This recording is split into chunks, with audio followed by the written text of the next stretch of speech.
Hello and welcome to episode 6 of Work-Life Balance. I'm your host Jess, and today it is a rainy day in the UK, which only means one thing. My hair now looks like Monica's from Friends, if any of you have watched Friends, which who hasn't watched Friends? No, I'm sure there are plenty of you who haven't, but it's gone extremely puffy, and I think a mixture of the humidity and the rain has affected it. And particularly at this point, because of where I live, it's fairly flat. Everything has flooded and it's generally soggy and miserable outside. Now I sound like I'm doing the weather, but it's had an impact on my day.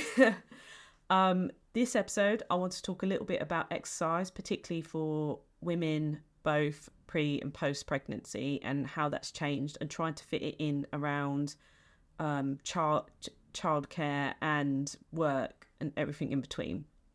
I want to talk a little bit about men's fitness as well, because my husband has struggled to try and maintain fitness within his work life and balancing it in between. First though, confessional, which I've started since last week. I am going to confess that actually my child is doing my head in. And it's so sweet because she wants to try and talk, but it's turned into some sort of banshee screech that is so loud and so constant all the time that I feel like getting some noise cancelling headphones. It's that horrendous. She's at that stage where she's trying to talk, but it comes out like lots of loud screeching in one go. So that's my confessional. Is there any other parents out there who are really struggling with that stage where they get to halfway between talking and halfway between babbling, and it just comes out as a monstrous loud shout all the time? Like you can hear the frustration in her voice as she tries to talk. Another thing that's been really, really challenging about this week is that she's just had energy of existential, I think that's the word, energy, maybe that's not the word, but a huge amount that has just been, I mean, I'm energetic myself, but this girl has placed a whole new level on energy. And I was looking at, again, I talk a lot about wake windows because I check to see, what's the standard wake window so she doesn't get overtired, and I know that she's getting an appropriate amount of sleep. So I'm sure it said something between 3.5 to 4.5 hours, and she was up for 6 hours before napping, and I tried several times to get her to bed, and again she wouldn't go. And so I had to just reassure myself that I wasn't going crazy. So I asked a couple of other mums on one of my various mum forums, because I'm so anxious about everything. I have to ask everyone everything all the time, which is, I suppose, the pros and cons of having social media and parenting in this day and age. And I said, has anyone else got this issue with their little one at this stage? And one individual said that they had twins and that one of them just was perfect with their wake windows and would sit within them, and the other one would be up for hours, and actually it would take them getting really tired just to get them to sleep. Now, it wasn't through lack of trying. I really, really did try and get her to sleep. I sort of fed her, made sure she was changed, and kind of rocked her, got her in a nice dark room. As soon as I put her down in the cot, eyes open, bolt upright, having none of it. So I can imagine either she's really exhausted today or she's ready to get playing. Who knows, a mixture of both. That's my confessional today. So if you guys out there are getting really tired of your little ones because of their screeching, I really can't blame you. I was listening to another podcast by some well-known comedians, and they were talking a lot about, one of them has a little one, and they were talking a lot about how that stage of their little ones starting to talk and things, or babble a lot, and it's going from babble to talking has been really difficult just because of the level of noise that they make at that point. So that's my confessional today. Love her to bits, but how it's been a little bit hell on my ears and both on my energy. Saying that, I said to both my husband and my mum, I said, I don't know where she gets this from. Where's all this energy coming from? And they both looked at me and was like, I think it's coming from you, Jess. I was like, Well, I didn't know she would have my genes. So, yeah, don't always bargain that they're going to get your partner's genes, because 9 times out of 10, they get your genes, and probably the worst of it. But I'm sure that energy will go to good use when she's older, probably some sports or something.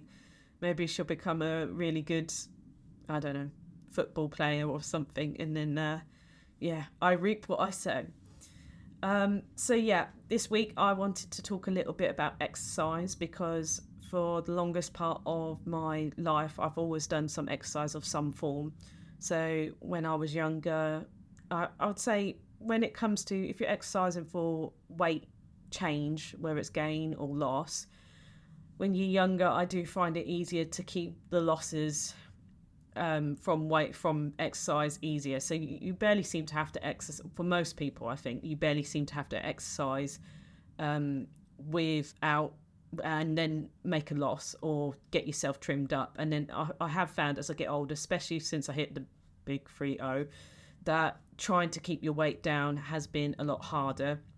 I have to say, my appetite is not as big as when I was younger, in my early 20s, and I've noticed that, and I never thought that would actually occur to me, but it has. And so I have found that really difficult. But I just want to say now, I'm just going to do a little trigger warning, because I am going to talk a little bit about eating habits and about my own personal eating habits and my body image, because it has affected me quite a lot in my life. So if you are someone who struggles with that, firstly, you know, you can get it. It is difficult, and it can be really difficult to get under control if you've suffered from those particular problems.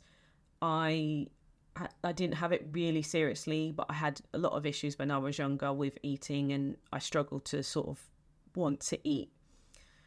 I never needed professional help. I was able to pull myself out, but I can understand how difficult it can be. And I'm glad that times have changed a bit to sort of embrace more different body shapes and all sorts of different attitudes towards body shapes. And it is an awful lot better, because when I grew up, particularly my teenage years were within sort of the 2010s, that era, there was a huge emphasis on models being really ultra skinny, and a lot of magazines only put skinnier people on the cover unless you're, say, I don't know, a celebrity. But even then, all these magazines that are, constantly celebrity magazines, look at that bit of cellulite, look at that bit of fat that they've gained. And it's like, well, people go through weight changes, they have different things that happen in their life, and they're like nitpicking every little bit. And so as a teenager in that point, and I think it's not just women, I think it goes across men, women, non-binary people, individuals. I think it goes across the whole spectrum of people that can really affect. And that time and that day and age was really, really, really difficult, because the attitudes we have now to body shapes were not the same. And so I did develop some issues with eating, and that sort of followed me throughout my life. I've always been really funny about eating, and I feel like I've only just embraced a better attitude to when it comes to eating. So I try to eat to be healthy, and I try to eat better things, and I have found some people that I really admire talking about food and about really important food issues. And although some of them go to quite extremes when it comes to the types of food you're eating, a lot of what they're saying makes good sense. It's just about using your common sense as well. So a big factor in my eating and in my exercise habits has been my work. And obviously I've been a nurse for a while, so about 7-8 years, and it can be really difficult to fit in exercise around that, mainly because of the long shifts, particularly if you're ward-based. You sometimes have unpredictability in your breaks, and then you come home really shattered. And for me, I was so fatigued from my shifts that the next couple of days afterwards, I would be really unable to get out of bed, which means I'm not motivated to exercise either. which was not so bad when I was younger because I didn't gain weight as easily as now. As you get older, I suppose your metabolism slows down. But I think another factor in that was I was on birth control, hormonal birth control, and that often, I don't know how much that affected my appetite, but it can affect your appetite, both gaining weight, losing weight. Obviously, it affects people in different ways, and I'd love to talk about that more in a different episode. And it is one of the reasons I'm now not on birth control, and I do natural family planning. But I've invested a lot of time into learning it and knowing the ins and outs of family planning, so that obviously I'm not getting pregnant when I don't want to be pregnant. But I think hormonal birth control also had a huge impact on me, and I feel like I've seen a trend to women coming off hormonal birth control and having a look at natural family planning and really learning the methods, because I just wanted to know that anything that was affecting my metabolism or health or mood was not going to be it's not going to be the reason that I'm struggling at this moment to sort of exercise and stay healthy. So going back to when I was at work, I really struggled because I was really tired after shifts, whether that was due to the birth control, the actual shifts, or just other factors, particularly in the winter, especially in the UK, grey, miserable, horrible. You don't want to go out and do running. You don't feel very motivated. And I did go through bouts of depression quite frequently throughout my life. So, I did a lot of running when I was younger, and that's slowly transgressed into doing sort of more gym-based workouts. And I think there has been a huge trend to do more gym workouts, and women have become less afraid to do strength training and more sort of weightlifting, those sort of things, which I've now undertaken because I feel more confident in my body to look more muscular and have more strength to my shoulders. And for a long while I was really paranoid because when I was in my 20s, I first was a size 6, then I was a size 8, and then I went up to a 10, 12, and I was petrified because I was like, oh my God, my shape, I can't fit into these clothes. But I don't think, even you think you stop growing, they say you stop growing around, I think 18, 19, 20. But actually I feel like it's the same with dogs, how I was really surprised that my Rottweiler is still growing up until 3 years old. And I feel like it's that I did not stop growing until I was about 25. And actually my normal womanly body actually took shape around that time. And I found that I was no longer able to fit into size 8 clothes. And actually my hips were a lot wider than I had anticipated at 20 or 19, 18, 20. And that will be down to genetics. My sister's a lot different. She's more sort of athletic looking.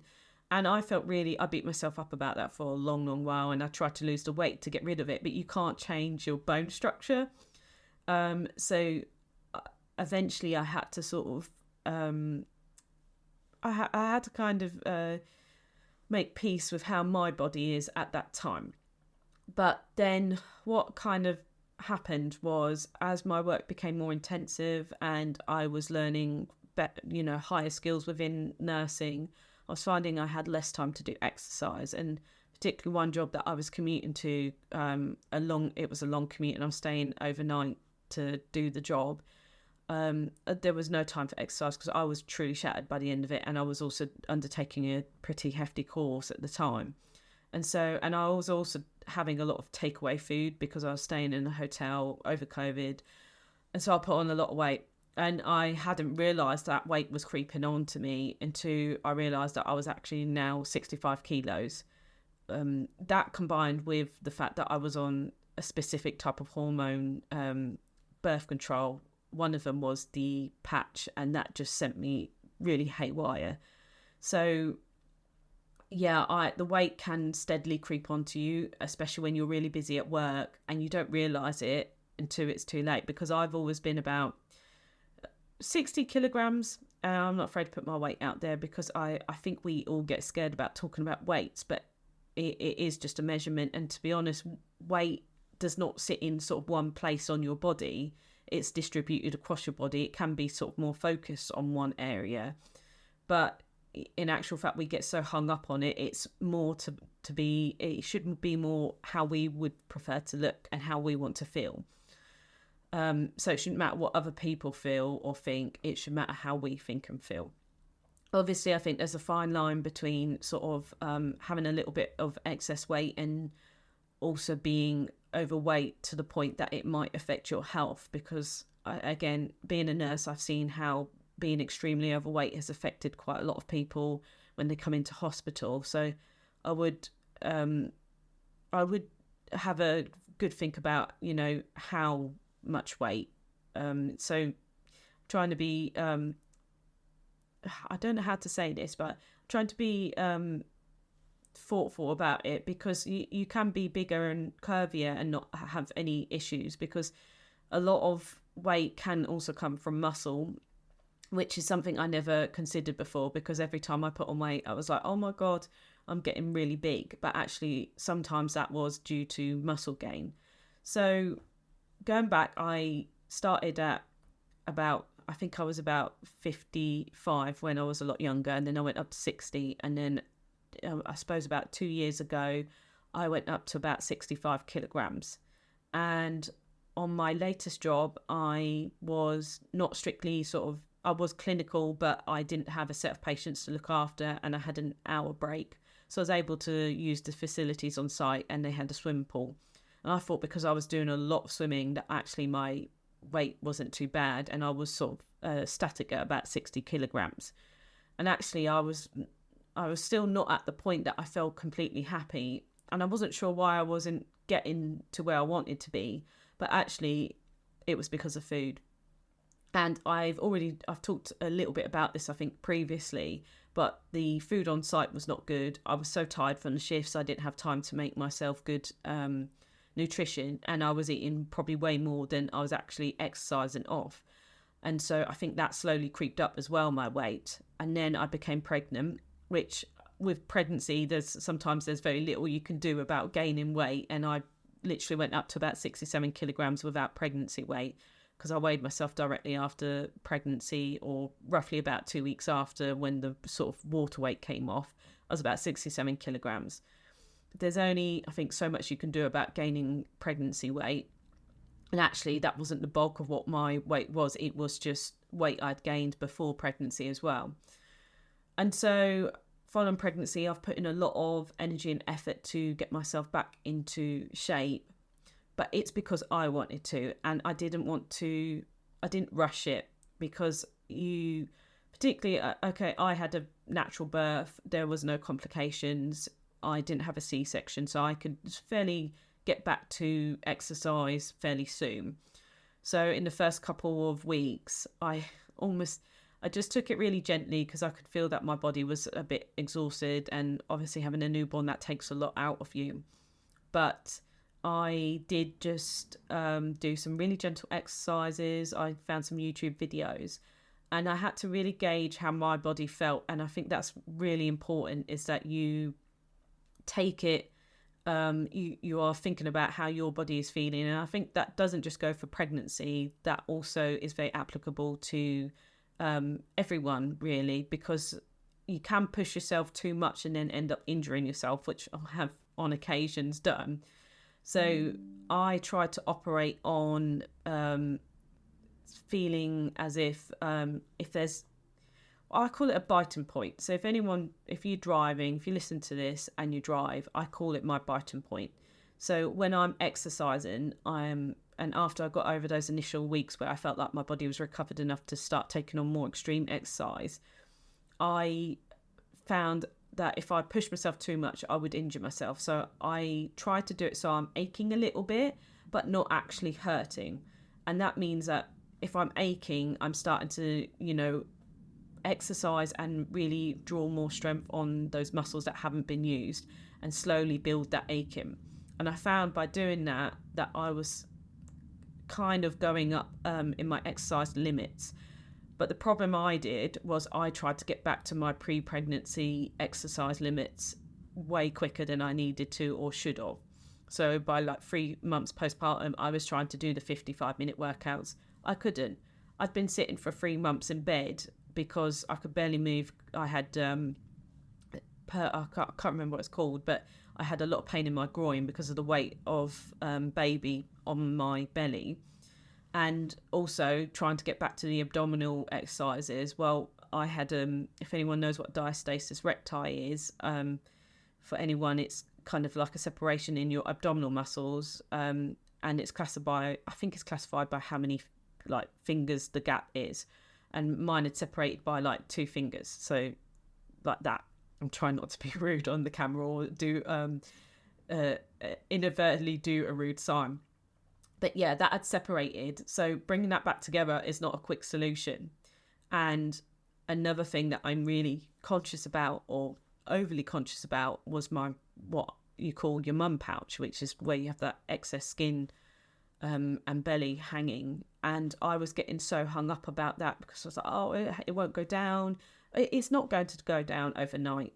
Some women may be lucky and their belly goes like instantaneously, and perhaps they didn't have as much sort of belly gains, because I've seen something where some women don't even have much of a bump because their uterus is sitting in a certain way and the baby would have been sitting in that uterus. But for a lot of women who have, had, babies and they've expanded quite a lot, it's not an easy journey to get that belly back, and trying to pressure yourself is not going to help. You've just got to slowly get there. And there's that saying that, it took 9 months to make a baby. It's going to take at least 9 months to get yourself back into shape. And to be honest, it can take longer than that, because it's an extreme amount of weight to gain in a very quick time, and it's really hard to get that back. So what I've been doing post-pregnancy, after I had those initial couple of weeks, is just building on my exercise, and every time trying to push a little bit more, but not to the point that I am hurting myself. So I tried to find that ache. And over the last couple of weeks, as the weeks have gone by, I found that my strength has got better. So I was doing body pumps, and I was only lifting like 2.5 kilograms on each end of the bar. And before I knew it, I was like, this is getting really light actually. So I would just step up to the 5 kilograms. But during that training, if I needed to drop down the weights for particular exercises, I would. But before I knew it, I was getting better and better. And actually that bar, I didn't need to drop down those weights. I was managing, and I just pushed myself a little bit more. And then I started working on doing some body combats in between. So I tried to aim to do 3 exercises a week. It's really difficult because sometimes having the time around little one can be challenging. I have to do it around her naps, or if my partner or mum is available to take her for 45 minutes or an hour so that I can exercise. But trying to find that time, especially if you've gone back to work, it's not easy. So then with the body combats, I was only managing to do 45 minutes because my stamina was not there. Again, I've been laying around in bed for 3 months. It's not going to be there. I'm going to have lost it, and a lot of my muscles would have sort of deteriorated a bit. But I did have a level of exercise tolerance before, so that was easier for me than maybe someone who's never exercised before and has decided to try and get fit post-pregnancy. So now with my body combats, I am able to get up to 55 minutes. I'm able to do those kicks better. I'm able to keep up with the exercises a lot better. And it was just gently getting back into it, which is what I would suggest for anyone, even if you're not sort of a woman or gone through pregnancy, anyone who is getting into exercise. Only you can know your own limits. So you need to tailor everything you do to yourself. And it's the same with food. I try to eat a nice, wholesome, balanced meal. I'm not as extreme as some influencers who say you shouldn't eat this, you shouldn't eat that. I try to make it balanced. But I did use some intermittent fasting to try and reduce my weight. And to be honest, I've always been someone who doesn't eat for most of the morning. We'll just have a cup of tea in the morning and then have something at lunch. But if I'm really extremely hungry, I'm not going to use intermittent fasting, because I'm also gauging what my body is feeling. So my body is saying, I'm extremely hungry. I've obviously used probably a bit more energy than I normally use. I'm not going to let myself starve now because my body is important and it's the thing that's keeping me going. And if I don't eat when it's telling me I'm starving, I normally have a flag in energy later on in the day. So if my body is not telling me I'm incredibly hungry, then I won't eat for most of the morning. And that's my choice. And I didn't decide to do that while on the subject of breast milk and supply, I didn't do that while I was trying to establish my supply, because I thought that would probably actually I forgot the word. It wouldn't be helpful to establishing my milk, because I had a lot of problems trying to get milk supply. So yeah, I use intermittent fasting, and from that I have reduced how much my appetite is. So I feel like I don't need meals as big as I used to. Again, I'm not starving myself. I don't feel hungry at that time, so I'm not putting food in my mouth. But when I do have a meal later on, I will eat something really good and wholesome and balanced. So I'll probably lunch, I'll have some toast, some eggs, and maybe a little bit of cheese or something, and then I'll have maybe a slightly bigger dinner, rice, chicken, peppers in it, really good healthy food, all made from scratch, single ingredients. I try not to have processed food like frozen food that I bang in the oven, because I like to know everything that's going into my food. Me and my partner, we make homemade pizzas, and actually they're bigger, they're cheaper to make, and although it takes a little bit more time, they're so much nicer to eat, because you can literally tailor everything you want onto that pizza. So that's talking about food and exercise. And I would love to talk a bit more about exercise and food in another episode. But I hope that's been really helpful for anyone who's trying to tackle their weight. Again, whether it's trying to lose or gain, because it's not always about losing it. I've seen a lot of people who are trying to really gain weight, and that can be a challenge as well. But it's about really listening to your body. And I know there's a lot of people out there, there's a lot of influencers who will tell you about this and that. I really think you've just got to make your own mind up on these things and just be sensible about what you're eating, drinking, and how you're exercising.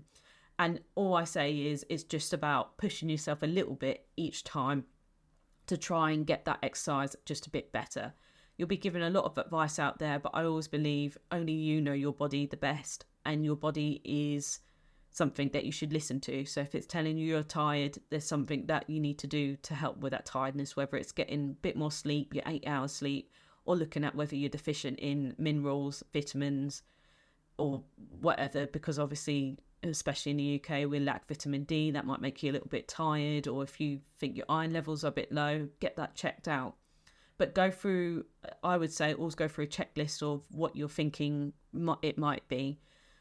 Again, I think that might be a nursing thing. Checklists, tick, tick, tick, tick. So obviously I sometimes get really tired, and I like to think, have I had enough sleep? Am I getting enough nutrition in me? Am I getting out in the fresh air? All those things, just think about it. And you, as I said, you will get a lot of advice from influencers on TikTok or whatever. Just listen to your body and just make a sensible decision, because it's your life and it's how you feel. And so my weight currently now is about 59 kilograms, and I'm feeling fitter and healthier than before. I still would like to be in better shape, but I'm not going to exhaust myself trying to get there, because at the moment, my most important things are my family, my health, and my life. So that has been episode 6 of Work-Life Balance. I hope you've enjoyed that, and tune in to listen to more.